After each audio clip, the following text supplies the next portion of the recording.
इन तस्वीरों को साथ पे रखेंगे। बाकी सबका काउंटर लेने से पहले एक बार अनुराग सर, मैं आपके पास जरूर आना चाहूंगी। और आज जब टीम के साथ संवाद करेंगे प्रधानमंत्री नरेंद्र मोदी, तो इसे क्या सिर्फ एक मोटिवेशनल इंटरैक्शन के तौर पर सर देखा जाए, सीमित कर दिया जाए उस तक, या फिर क्लियरली 27 से लेकर 29 तक का एक पॉलिटिकल रोड मैप जो कि बीजेपी लेकर जाना चाहती है, जिसके लिए टीम का गठन हुआ और आज प्रधानमंत्री नरेंद्र मोदी का संवाद भी रहेगा इसमें, इसे कैसे देख रहे हैं आप अनुराग जी?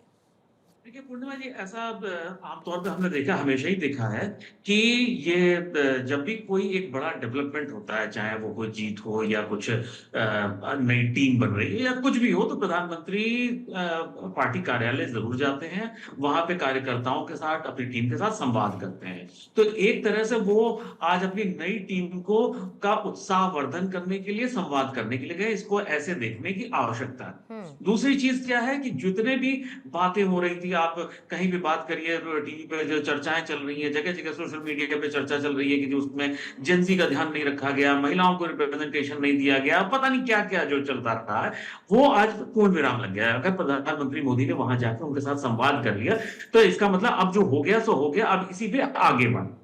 अगर मैं पूर्णिमा जी, मैं जो बातें बोलना चाहता था वो ये है कि जब पार्टी बड़ी होती है, देखिए कुछ ना कुछ, आप कुछ भी टीम बना लें, लोग आलोचना करने वाले आलोचना करेंगे, कुछ ना कुछ कमी निकालने वाले निकालते रहेंगे। लेकिन मुझे ऐसा लगता है टीम बड़ी देर से बनी, बड़े लंबे समय से इंतजार था, लेकिन देर आए लेकिन दुरुस्त आए। तो जो ये एक तरह से जो पुराने और नए लोगों का कॉम्बिनेशन है, उसका सबसे बड़ा कारण क्या है कि जब पार्टी बड़ी होती है, जब संगठन बड़ा होता है, तो एक नई पौध भी तैयार करनी होती है। तो वो साफ साफ दिख रहा है कि नई पौध की तैयारी हो। नंबर 2, पहले भाजपा में एक बड़ा स्ट्रिक्ट सिस्टम रहा करता था, सिंह साहब जी जानते होंगे, कि आउटसाइडर को जल्दी से एक्सेप्ट नहीं किया जाता था, कोई पद नहीं दिया जाता था, कोई पार्टी में जिम्मेदारी नहीं दी जाती थी। वो अब बदल रहा। अब चूंकि पार्टी, अब लोग बाहर से आने वाले भी खूब हैं, खूब लोग आ रहे हैं, तो अब क्या है कि आप ने ये भी सिस्टम बना लिया है कि अब जो बाहर से लोग आ रहे हैं, उनको भी जिम्मेदारियां दी जाएंगी, पद दिए जाएंगे। जैसे अभी आम आदमी पार्टी से आए हुए पाठक जी को दिया गया, राघव चड्ढा जी की बात चल रही है। तो जो एक्सेप्टेंस का जो अब एक भाव आया है, वो अब बीजेपी में आ गया है कि हम जो बाहर से लोग हमारी पार्टी में आएंगे, उनको भी पद दिया जाएगा, उनको भी जिम्मेदारियां दी जाएंगी। इस पूरे घटनाक्रम में जो मुझे सबसे इंपॉर्टेंट चीज लगती है, वो लगती है स्मृति ईरानी जी का वापस आना।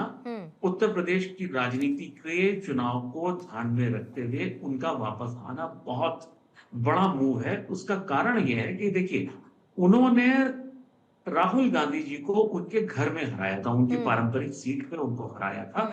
तो ये एक मैसेज है, एक तरह से आप देखा जाइए तो ये साइकोलॉजिकल जो है राहुल गांधी के लिए एक डिफीट के तौर पे है कि जिन्होंने उसको हराया था, उनको हराया था, उनको वापस लाके चुनाव के दौरान उनको सामने रखा जाएगा। तो ये एक बहुत बड़ा चुनावी मुद्दा बनेगा कि स्मृति ईरानी जी ने राहुल गांधी जी को उनके ट्रेडिशनल सीट पे, उनके घर पे, उनके चाचा, उनके पिताजी, सबके सीट पे वहां पे हराया हुआ है। तो मुझे जो सबसे बड़ी चीज लगती है कि ये जो मूव है वो उत्तर प्रदेश के चुनावों में एक बहुत बड़ा असर डालेगा। ठीक है अनुराग सर, जल्दी से एक बार मैं पूजा के पास चली जाती हूँ, फिर उसके बाद सभी के काउंटर के लिए मैं सिंह साहब आपके पास भी, बाकी मेहमानों के पास भी आऊंगी।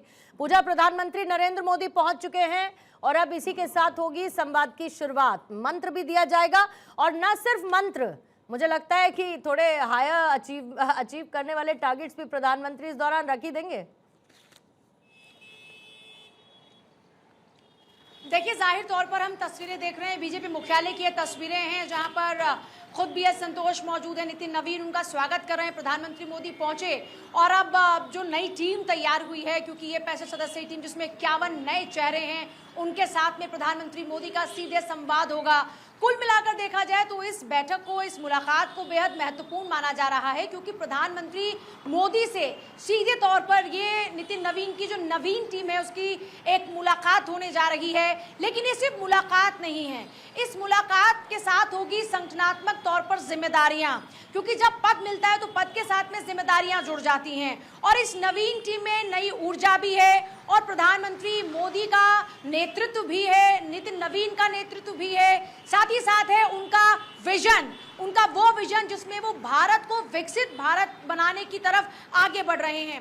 तो जाहिर तौर पर जब आज मुलाकात होगी तो मोदी मंत्र में सीधे तौर पर जनसेवा किस तरीके से की जाए, जनसेवा के लिए क्या जरूरी है और जनसेवा के लिए आपको कैसे आगे बढ़ना है, इसके साथ ही जनसेवा को तो आपको ध्यान में रखना ही है, संगठनात्मक तौर पर जो आपकी जिम्मेदारी है संगठन को मजबूत करने की, उसके प्रति आपकी चेतना जागृत रहे। आपको किस तरीके से पार्टी की मजबूती के लिए बूथ स्तर पर भी काम करना है, आपका एक एक कार्यकर्ता कैसे आपके साथ जुड़ा हो, पार्टी की रीति नीति उनको कैसे स्पष्ट हो, ये जिम्मेदारी भी रहेगी। और क्योंकि ये आने वाले चुनाव को लेकर बेहद महत्वपूर्ण माना जा रहा है, नवीन टीम में नई ऊर्जा जो आगामी पीढ़ी को भी दिशा निर्देश देगी, आप उनको एक विजन देगी कि आपको भारत के भविष्य के लिए कैसे निर्माता बनना है। ठीक है पूजा।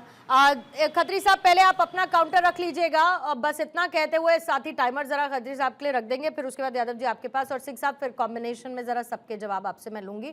खत्री साहब देखिए, आप कहते रहिए हमें बीजेपी को हराना है, बीजेपी में ये कमी वो कमी, लेकिन आपको ये समझना पड़ेगा बीजेपी की संगठन की ताकत क्या है, बीजेपी का ग्राउंड लेवल पर काम क्या है। बीजेपी का एक चुनाव खत्म होता नहीं है साहब, उसके साथ साथ दूसरे चुनाव की तैयारी शुरू हो जाती है, और अब तो नई टीम भी साथ साथ है, नई ऊर्जा के साथ।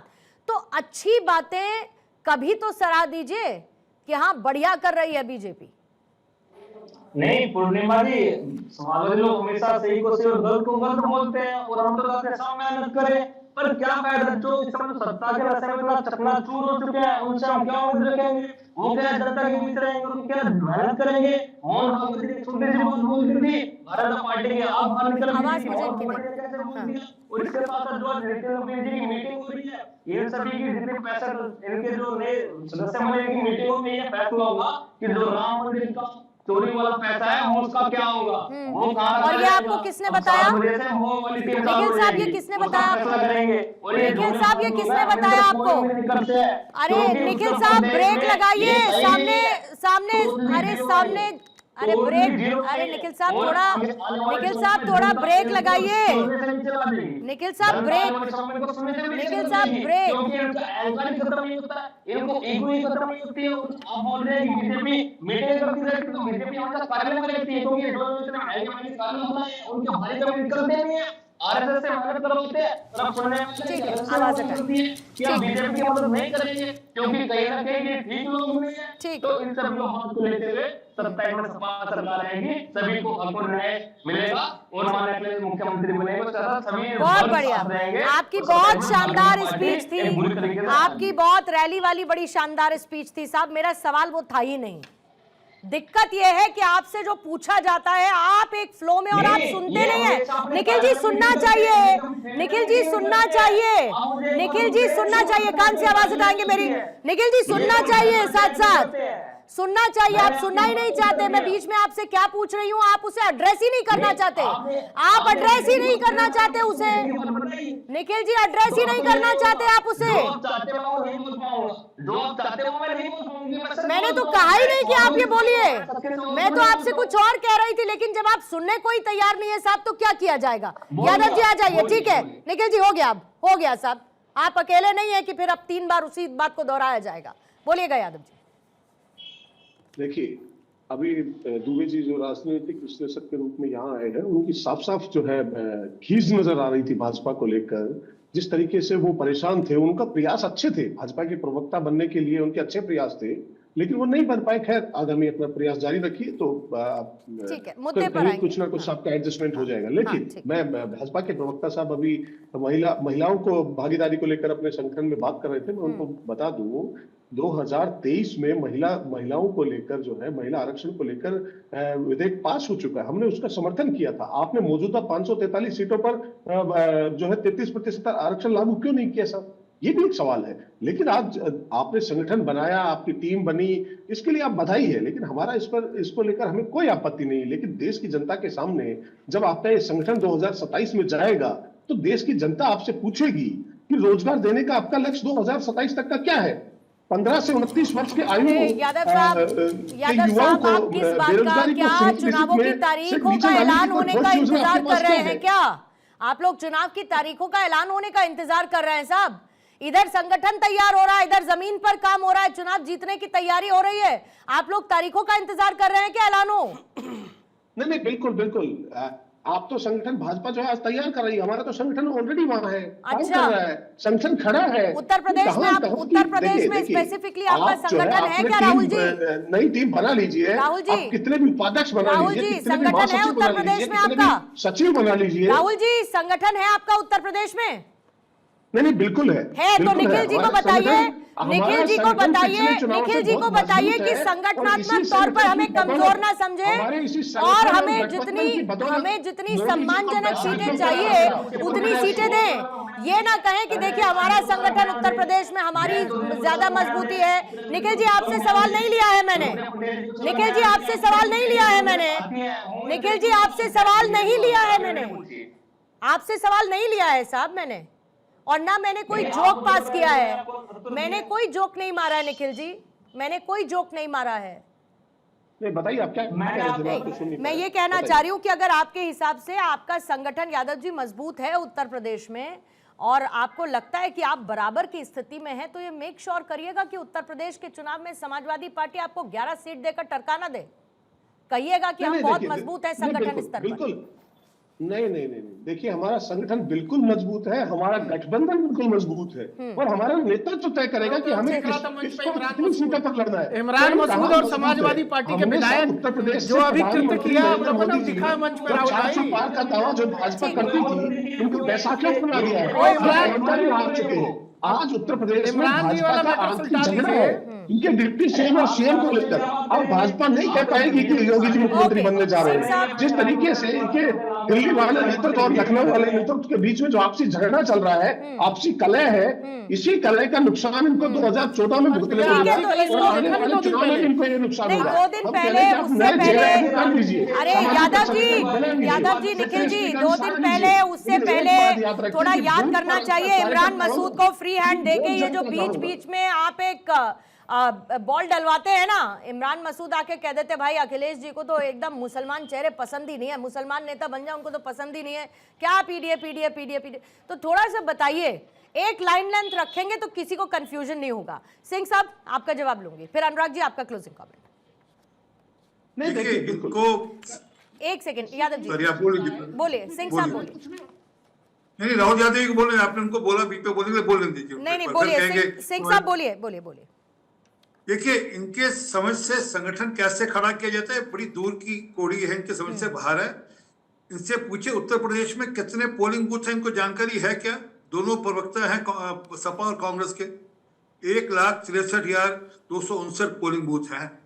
वहां पर हमारे कोई 52 लाख कुछ हमारे पन्ना प्रमुख हैं, पन्ना प्रमुख पोलिंग बूथ के एजेंट नहीं बता रहा।